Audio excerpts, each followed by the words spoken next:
जैसे निराकार परमात्मा साकार दुनिया में आकर भी निराकार स्मृति में रहते हैं, ऐसे ही हम आत्माओं को भी समझ देते हैं कि इस साकार दुनिया में रहते हुए निराकार आत्मिक स्मृति में रहकर संकल्प बोल कर्म में आकर संपूर्ण बनने की। आत्मा सत्य है उसे याद रखने की और देह भान झूठ है उसे भूलने की। आज की मुरली से सत्य परमात्मा की हम आत्माओं को सत्य स्वरूप में स्थित होने की शिक्षाएं।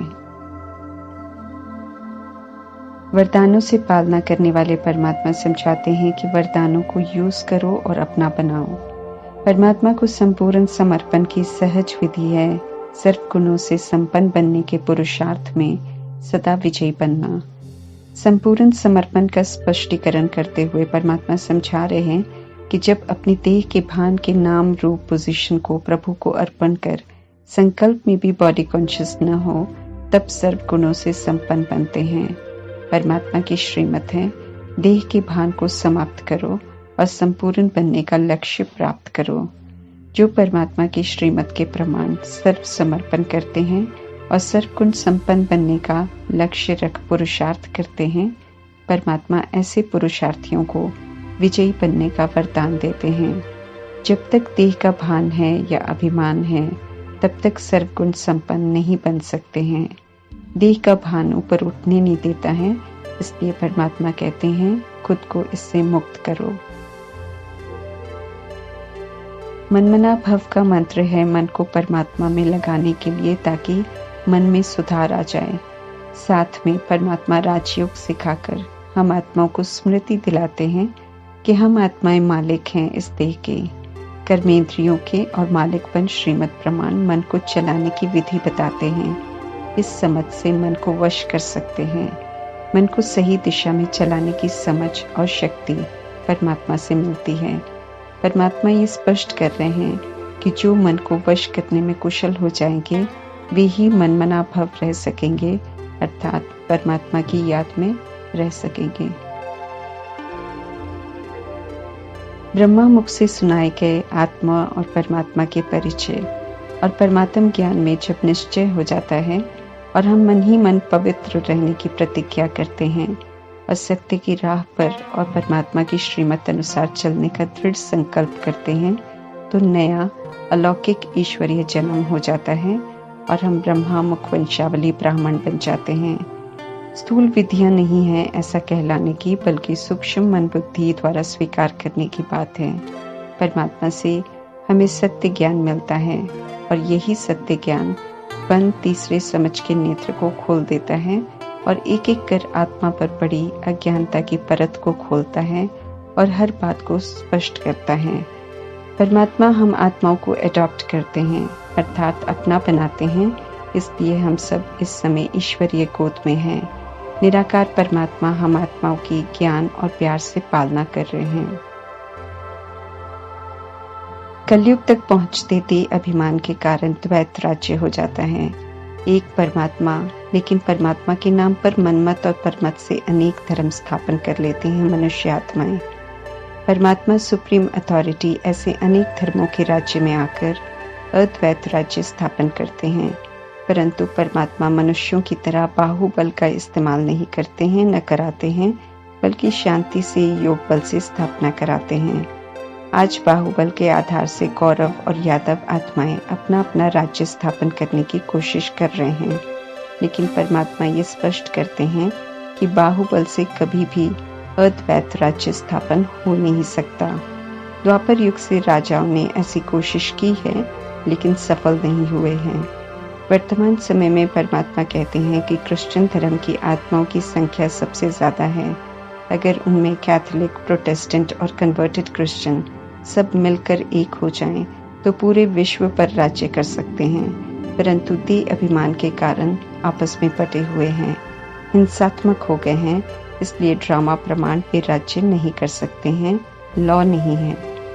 एक राज्य परमात्मा ही योग बल द्वारा स्थापन करवाते हैं। शांति और पवित्रता से स्थापना होता है ये राज्य। इसमें कोई लड़ाई झगड़ा नहीं है। लड़ाई झगड़े वाले आपस में लड़कर मर जाते हैं और परमात्मा से योग लगाने वाले पांडवों को श्रीमत पर चलने के कारण परमात्मा से विश्व की बादशाही मिल जाती है। हिंसा से अहिंसक राज्य स्थापन नहीं हो सकता है, ये परमात्मा स्पष्ट करते हैं। अरदास में भी कहते हैं, राज करेगा खालसा, आकी रहे न कोई। वास्तव में खालसा माना पवित्रता का राज्य होगा। उस राज्य में और कोई नहीं होगा। यहाँ कलयुग से पार हो सुखधाम में मिलेंगे जो अभी परमात्मा की श्रीमत पर चलेंगे। परमात्मा निराकार हैं, उनकी शरण में जाना माना उनकी छत्र छाया में रहना। मार पीट की हिंसा कर पवित्रता के राज्य में कोई नहीं जा सकता है। भक्ति मार्ग में भगत बन जाते हैं, फिर पुकारते हैं परमात्मा को। जब दुखी होते हैं तब गीत गाते हैं, छोड़ भी दे आकाश सिंहासन, धरती पर तू आ जा रे। ये कहते हुए भी समझते कुछ नहीं है, लेकिन आत्मा को यकीन है कि परमात्मा कहीं ऊपर है। परमात्मा ड्रामा में आते हैं जब आत्माओं में सत्य सुनने की चाह होती है। ड्रामा प्रमाण आत्माओं के सुधरने का समय आ जाता है। मैं कौन के सत्य को स्वीकार, हमें आत्मा का पाठ पक्का करना है। हमें उस स्टेज तक पहुंचना है जब हम किसी से भी बात करें तो शरीर के नाम रूप ऑक्यूपेशन की जगह स्मृति रहे कि मैं आत्मा परमात्मा की संतान हूँ और सामने वाली आत्मा भी परमात्मा की संतान है। ये स्मृति नेचुरल बनानी है, जैसे शुरू की आत्माओं ने बनाई। जैसे दादी जानकी ने बताया कि वे सब आपस में एक दूसरे को नाम से नहीं बल्कि प्रिय निज आत्मा कहकर संबोधित करते थे शुरू में। ऐसे ही हम आत्माओं को भी परमात्मा ओम शांति की स्मृति से आत्मा का पाठ पक्का करा रहे हैं, क्योंकि इसे नेचुरल बनाना है। नेचुरल बनाएंगे तो अपना ऑक्यूपेशन भी याद रहेगा। हमें आत्मा के सातों गुणों का स्वरूपन रहना है तो औरों को स्वरूप का सुख मिलेगा। अष्ट शक्तियों को परिस्थितियों में यूज करना है और दैवी गुणों को धारण करना है। बहुत कुछ करने के लिए है, इसलिए मैं कौन की स्मृति दिलाकर परमात्मा कर्तव्यों के प्रति ध्यान खिंचवा रहे हैं। परमात्मा दूर देश परम धाम से आते हैं जब पवित्रता के धर्म की अति ग्लानि कर देते हैं। शादी के नाम से विकारों में जाने का समाज लाइसेंस दे देता है, इसलिए अपवित्र कर्म करते हुए भी किसी को एहसास नहीं होता कि गलत कर्म कर रहे हैं। परमात्मा आते हैं तो समझाते हैं कि भले ते अभिमानी मनुष्य लाइसेंस देते हैं, परंतु वास्तव में ये क्रिमिनल असॉल्ट है और जो भी अभी परमात्मा के बच्चे बनते हैं उनका ये लाइसेंस परमात्मा कैंसिल करते हैं और सभी के लिए ऑर्डिनेंस निकालते हैं कि पवित्र बनो, योगी बनो। पवित्र बनेंगे तभी सुख और शांति होगी। दुख, रोग, अशांति परिणाम है विकार में जाने का। माया रूपी रावण का राज्य समाप्त करने के लिए परमात्मा कहते हैं पवित्र बनो। पवित्रता से ये रावण खुद ही मर जाएगा। परमात्मा के आने पर मनुष्य बहुत संशय करते हैं। विडंबना है कि शास्त्रों की काल्पनिक कहानियां सुनकर कोई संशय नहीं करते, आंख बंद करके सत सत कहते हैं। लेकिन परमात्मा जब आंख खोलने वाली बातें बताते हैं, गलत कर्म करने को मना करते हैं, तो परमात्मा के आगमन पर प्रश्न उठाते हैं। परंतु सत्य तो ज्यादा समय छिपता नहीं है, इसलिए थोड़ी सी आत्माओं से शुरू कर आज 85 वर्षों में करोड़ों आत्माएं ज्ञान सुन रही हैं और सत्य की प्रत्यक्षता का समय अति समीप आ रहा है। परमात्मा स्पष्ट कर रहे हैं कि कैसे वे कृष्ण के 84वें जन्म के साधारण शरीर का लोन लेकर नई दुनिया की स्थापना, पालना और आसुरीपन का विनाश करने का कार्य करवाते हैं। हर आत्मा को अपनी अपनी स्थापना, पालना और विकारों के अंश वंश खत्म करने का पुरुषार्थ करना है। जो जैसा करता है वो वैसी प्रारब्ध बनाता है। लोन लेते हुए परमात्मा डिटैच रहते हैं, कभी नहीं भूलते कि वे निराकार धाम के हैं। किसी के साथ भी कर्म के बंधन में नहीं आते हैं। लोन लेते हैं ब्रह्मा से तो रिटर्न भी पूरा देते हैं। कलयुग में आकर सतयुग स्थापन करना, पतित दुनिया में आकर पावन बनाना, ये कार्य सर्वशक्तिवान परमात्मा ही कर सकते हैं। सुप्रीम फादर, सुप्रीम टीचर और सुप्रीम सदगुरु तीनों का पाठ बजाकर माता पिता की पालना भी करते हैं, पढ़ाई और रूहानी कमाई भी कराते हैं और फिर पावन बनाकर साथ में लेकर भी जाते हैं। संगम युग अभी हम आत्माओं के लिए अमृत वेले का समय है। इस समय ज्ञान मिल रहा है, आत्मा को ज्ञान का प्रकाश मिल रहा है, संस्कार बन रहे हैं जो सतयुग और त्रेता युग में साथ जाते हैं। आत्मा की जोत जग जाती है, इसलिए सतयुग त्रेता युग ब्रह्मा का दिन कहलाता है। उसमें आने वाले ब्राह्मणों के लिए भी दिन होता है। द्वापर युग कलयुग ब्रह्मा की रात कहलाती है, क्योंकि इसमें आत्माएं भूल जाती हैं कि आत्मा है और खुद को शरीर समझ बैठती हैं और अज्ञानता वश कर्म करती हैं। इसलिए ये दो युग ब्रह्मा की रात कहलाते हैं। संगम युग के अमृत वेले में सूर्यवंशी चंद्रवंशी का राज्य प्राप्त करने का पुरुषार्थ करती हैं आत्माएं। कृष्ण की रात्रि कहते हैं। वास्तव में कृष्ण की आत्मा अज्ञानता की रात से गुजरती है, फिर परमात्मा का ज्ञान प्राप्त कर कृष्ण बनती है।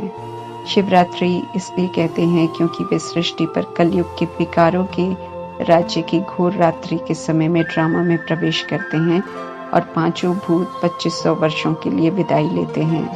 उनके आगमन को शिव जयंती भी कहते हैं, क्योंकि आत्माओं को पावन बनाने के लिए परमात्मा फिर से अवतरित होते हैं। समझाते हैं कि हम आत्माएं हैं, इसलिए रियलाइज करना है इस सत्य को। परमात्मा नॉलेज में, ब्लिस अर्थात आनंद में, प्योरिटी में, गुणों में, शक्तियों में, शांति में, प्रेम में फुल हैं और इस समय जो जितना चाहे खुद को फुल कर सकते हैं। परमात्मा से मिली बादशाही में बंटवारा नहीं होता। धरती आकाश सब मिलते हैं आवागमन के लिए। विश्व के कोने कोने में जहाँ संगम युग में सेंटर बने हैं और सच्चाई सफाई से वहाँ सेवा हो रही है, वो विदेशों के स्थान सतयुगी आत्माओं के लिए पिकनिक स्पॉट बनेंगे। सतयुगी आत्माएं पुष्पक विमान में बैठकर वहां घूमने जाएंगे। कोई मेहनत नहीं है वहां, क्योंकि यहाँ के किए हुए उत्तम पुरुषार्थ के रिटर्न में परमात्मा से संपूर्ण सुख का गिफ्ट मिलता है। संपूर्ण सुख शांति होती है। आसुरी शक्तियों की कोई प्रवेशता नहीं होती है। सृष्टि पर उनका नाम निशान नहीं होता है। भारत को अभी परमात्मा 100% सॉल्वेंट बना रहे हैं। आत्माओं को धर्म श्रेष्ठ कर्म श्रेष्ठ बना रहे हैं। रक्षाबंधन का त्योहार मनाते हैं। इसे भाई बहन का त्योहार कहते हैं। एक ही घर में रह रहे भाई बहन साल में एक बार ये त्योहार मनाते हैं और इस पर अनेकों गीत भी बना रखे हैं, काल्पनिक कहानियां भी सुनाते हैं। परमात्मा समझाते हैं कि ये त्योहार संगम युग का यादगार है, जब परमात्मा आकर एक ही परमात्मा की संतान की स्मृति दिलाकर स्त्री और पुरुष दोनों से पवित्रता की प्रतिज्ञा करवाकर पवित्र बनाते हैं। पवित्रता की राखी बांधते हैं और जो पवित्रता को गृहस्थ में रहते हुए भी निभाते हैं, उनकी रक्षा करते हैं, वर्तमान में भी और भविष्य 2500 वर्ष भी। परमात्मा राखी बांधकर निर्बंधन बनाते हैं। दुनिया में लोग कार्मिक बंधन में बंधते हैं, इसलिए उसे रक्षा बंधन कहते हैं। कोई किसी की रक्षा नहीं करता। परमात्मा बताते हैं कि पहले ब्राह्मण बांधते थे राखी, अभी बहन भाई को बांधती है। समय प्रमाण विधि बदल गई है, अब स्थूल लेन देन के हिसाब से मनाते हैं। अर्थ कुछ नहीं समझते, सिर्फ औपचारिकता बन गए हैं सारे त्योहार। नवरात्रि भी किसी विधि 7 दिन नियम अपनाते हैं। अष्टमी वाले दिन कंजकों को कुछ देकर पुनः पुराना खान पान शुरू कर लेते हैं, क्योंकि आत्माओं में तमो प्रधानता आ गई है। नन बट वन अर्थात एक परमात्मा दूसरा न कोई। जो स्वयं को आत्मा निश्चय कर ये निभाते हैं, वे सच्ची नंस कहलाते हैं। त्रिकालदर्शी भी अभी संगम युग में बनते हैं और कौड़ी से हीरे तुल्य भी अभी ही हम बनते हैं। रूहानी वर्कर्स भी अभी बनते हैं। सभी को सुप्रीम रूह का संदेश देते हैं कि अब एक परमात्मा को ही याद करो। मृत्युलोक अर्थात कलयुग, जब अकाले मृत्यु होती हैं और कभी भी हो सकती हैं, उसमें परमात्मा कहते हैं कि ये हमारा अंतिम जन्म है, क्योंकि मृत्युलोक समाप्त हो, अब अमरलोक शुरू होना है। उसमें जाने के लिए परमात्मा कहते हैं कि अमर कथा अर्थात मुरली सुनो, उसे अमल में लाओ और अमरलोक में जाने लायक बनो। याद में रहकर पाप भस्म कर पुण्य आत्मा बनो। याद दिला रहे हैं कि कल पहले भी बरसा लिया था, अभी हमें फिर से लेना है। परमात्मा आप समान नॉलेजफुल, पीसफुल, ब्लिसफुल बना रहे हैं। पूज्य से पुजारी बनने वाली आत्माओं को परमात्मा कहते हैं, फिर से देवी देवता बनने का पुरुषार्थ करो। भक्ति मार्ग में भगवान के नाम पर इनडायरेक्ट अर्पण करते हैं जड़ चित्रों के सामने जो वहां के पुजारी लेते हैं, लेकिन भगवान के नाम पर देते हैं इसलिए थोड़े समय के लिए रिटर्न मिलता है। लेकिन अभी परमात्मा की समझ मिलने के बाद अगर तन, मन, धन, समय, श्वास, संकल्प विश्व कल्याण की सेवा में लगाते हैं तो डायरेक्ट देना कहलाता है और इसका रिटर्न 2500 वर्ष मिलता रहता है। रूहानी हॉस्पिटल या यूनिवर्सिटी खोलने के लिए परमात्मा कहते हैं कि 3 पैर पृथ्वी चाहिए। कहीं भी रहते हुए सत्य परमात्मा का परिचय देना, आत्मा का सत्य और ड्रामा का राज बताना, अर्थात मानसिक रोग दूर करना और सही मायने में किसी को एजुकेट करना, एवर हेल्दी एवर वेल्दी बनने का रास्ता बताना, ये इस समय का सबसे बड़ा पुण्य कर्म है और कोई भी कर सकता है। आज नहीं कोई समझे तो आगे चल समझ जाएगा। हमारा कर्तव्य है शुभ भावना से सभी को सत्य बताना। जितना परमात्मा को यथार्थ जान और खुद को आत्मा निश्चय कर परमात्मा को याद करेंगे उतना हेल्दी बनेंगे, और जितना सृष्टि चक्र को यथार्थ जान फिर से परफेक्ट बनने का पुरुषार्थ करेंगे उतना वेल्दी बनेंगे। खुद भी समझकर उसी प्रमाण चलना है, औरों को भी जरूर बताना है। ये इम्प्योर आत्माओं को प्योर बनाने वाले परमात्मा का हम आत्माओं के लिए फरमान है। ओम शांति।